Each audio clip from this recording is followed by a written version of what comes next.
Okay, that was kind of a fun video to introduce you to the topic of articulating and communicating directions and expectations.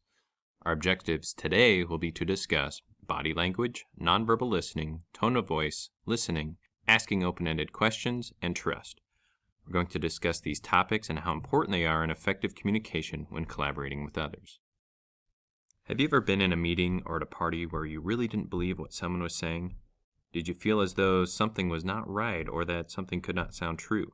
Perhaps they're saying yes, yet their arms were wound tightly around their chest and their heads were shaking no. In many cases, there's definitely a difference between the words people speak and our understanding of what they are saying. This comes from nonverbal communication or body language. We can become more effective communicators by developing our awareness of signs and signals of body language. In turn, this will help us to understand and read other people a bit easier. In essence, whatever is going on inside our bodies is usually reflected outside. These gestures can be subtle or not so subtle. Movements, gestures, facial expressions, and even shifts in our whole bodies, the way we talk, walk, sit, and stand, all say something about us and can indicate that something is going on. The following are situations where our awareness of body language can help us to better understand others. First impressions and confidence. As you observe others, you can identify the following things in confident people. Their posture, standing tall with their shoulders back. Eye contact is solid with a smiling face. Gestures with hands and arms are purposeful and deliberate. Their speech is slow and clear, and their tone of voice is moderate to low. The next situation we'll talk about are difficult meetings and defensiveness. As you're giving a message, you can tell the following things in defensive people. Hand and arm gestures are small and close to their body. Facial expressions are minimal. Body is physically turned away from you. Arms are crossed in front of their body, and their eyes maintain little contact or are downcast. Another situation is working with groups and disengagement. If you are with an active audience, the following are signs and signals that the group is not engaged. Their heads are down, their eyes are glazed or gazing at something else.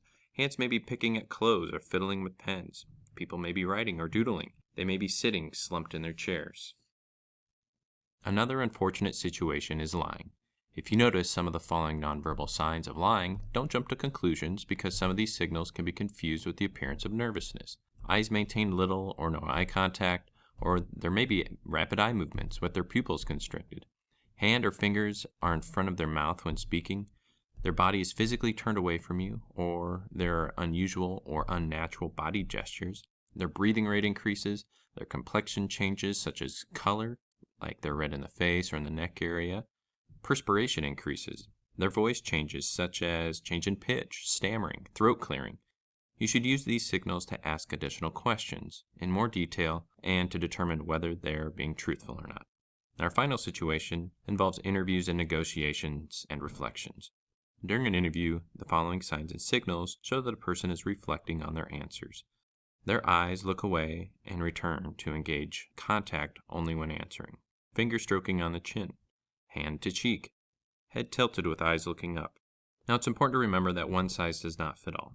Everyone is unique and that their signs and their signals will be different because of past experiences or cultural differences.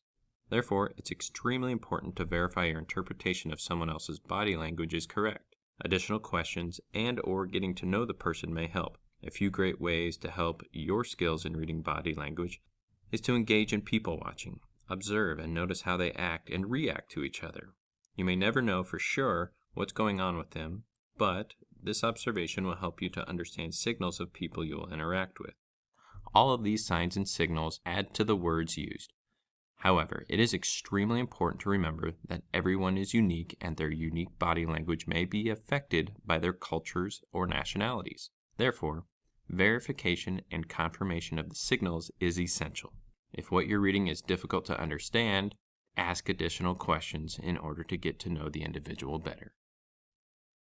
Understanding the tone of voice someone is using will help you become a better communicator. There are two types of tone of voice, silence and violence. Within those two types are different forms of silence and violence. A few examples of silence are masking, such as sarcasm and sugarcoating, avoiding, which involves staying completely away from sensitive subjects. We talk, but do not address the issues that are uncomfortable or upsetting. Withdrawing, which involves pulling out of the communication altogether. We sometimes lose the possibility of dialogue by steering clear of those who might raise difficult subjects. A few examples of violence are controlling. You could coerce others through how you share your views or how you drive the conversation. Another is labeling. Labeling is putting a label on people or ideas so you can dismiss them under a general stereotype or category. And attacking. Attacking speaks for itself. It's the stage of violence where we've given up convincing other people and have adopted a goal of punishing them personally. So, learn to look for the different forms of silence and violence. On your worst day, you don't notice that the conditions are failing as arguments heat up. Instead, you react to the failed conditions, and you move to either silence or violence. On a good day, you recognize that others are moving to silence or violence, and you water down your message to keep things from getting worse. But on your best day, you see more than silence and violence, and you see what is causing it. Listening is a huge part of communicating in our everyday lives, personally and professionally. In fact, listening makes up over half of how we communicate. The remaining 45% is divided up among reading, writing, and speaking. Selective interpretation develops out of past experience and knowledge, and without it, we would always be in doubt. As we receive messages, especially those that seem incomplete, we assign meaning using what we already know. Fortunately, we are often correct in our interpretation. However, this filter can cause us to assume that we know what the speaker is trying to communicate without giving due attention to what the person is actually trying to say. What happens when we assume incorrectly? Well, we assume we know what they're attempting to communicate. We start thinking about responding before they are even finished talking. To reduce the risk of interpreting incorrectly, it's important that we periodically clarify what the speaker is telling us, even if we think we know what he or she means. Now, to compound this problem even further, humans typically speed up at 150 words per minute. We can listen at an amazing 500 words a minute, and that leaves us with 350 words per minute we are trying to fill in. Now, recall a time when you were having a conversation with someone who talked really slow. What did you notice yourself doing? Thinking of other things? Finishing their sentences the way you thought it would be finished? Maybe even tuning out completely. It's important not to jump to any assumptions or conclusions about what is meaningful or useful. Once you decide to focus your listening, you can determine what the meaning of the message contains and what level of understanding you have of that meaning. Most would argue that being able to ask open-ended questions is extremely important to those in the fields of education, counseling, mediation, sales, investigative work, and journalism. However, this ability is just as important in every facet of life because the characteristics and usage of these questions. These questions, by design, facilitate and encourage a full, meaningful answer using the subject's own knowledge and/or feelings. They are objective, less leading, and allow for open and personal answers. By definition, an open-ended question is a question that will require a longer answer. Some characteristics of an open-ended question: they ask individuals to think and reflect. They give them opinions and feelings. Individuals become in control of the conversation. Some usage of open-ended questions: they can be used as a follow-on from short answer questions. They develop conversation and encourage an introverted person to speak. They allow you to delve more into individuals. They allow the questionnaire to get to know the person a little bit better. They help further define individuals' issues or concerns. They help to bring about appropriate solutions. And they demonstrate a human level of concern. Open-ended questions typically begin with what, why, or how. Many of us are uncomfortable with asking open-ended questions because of the unknown variable, the responses. This should not deter us. If the question is well placed, we will still be able to guide and engage individuals to a positive end. As a reminder, a great balance is to have 3 closed questions to 1 open-ended question. Start and summarize a conversation with closed-ended questions. The open-ended question will then get the other person to ponder and then provide additional relevant information about themselves. If there is time and you're open to it, get them to ask you open questions. Open-ended questions are a powerful tool in communication. When used, these questions engage, encourage, and empower those around us to think, feel, and have control. When it comes to fact-finding, open-ended questions should be the first line of defense. Trust is one thing that is found in all relationships, such as teams, family, friends, and business relationships. When these relationships do not have trust, they quickly fall apart and these teams or business relationships get destroyed. This is why trust is the #1 cause of a dysfunctional team.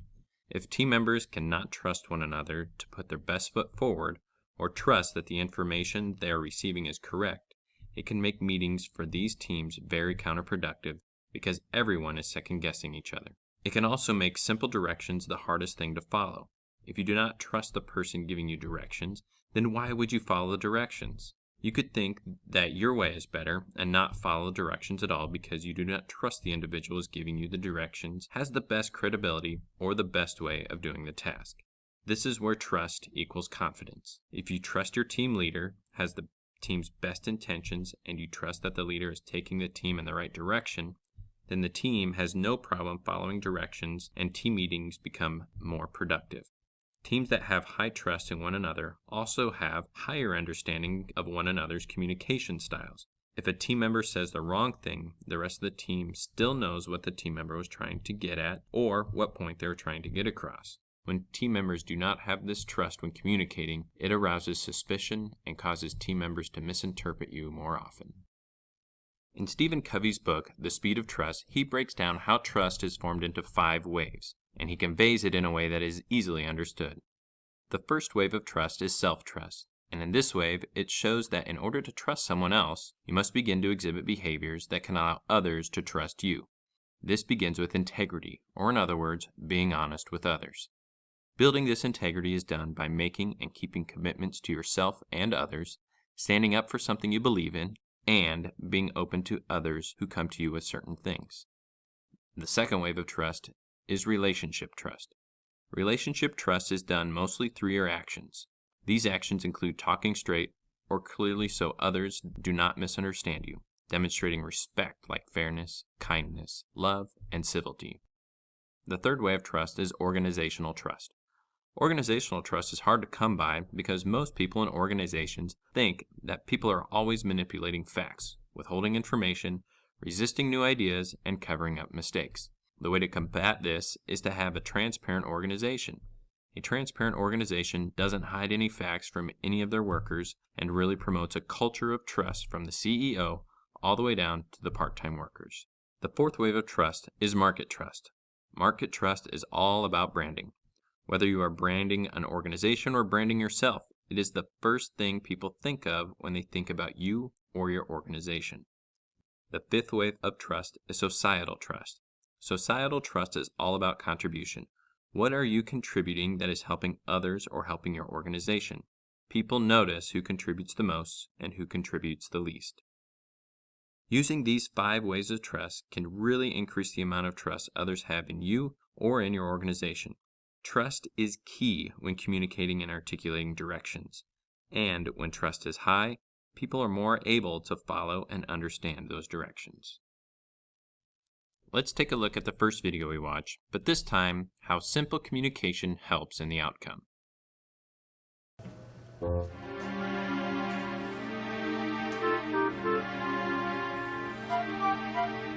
Hey, look out!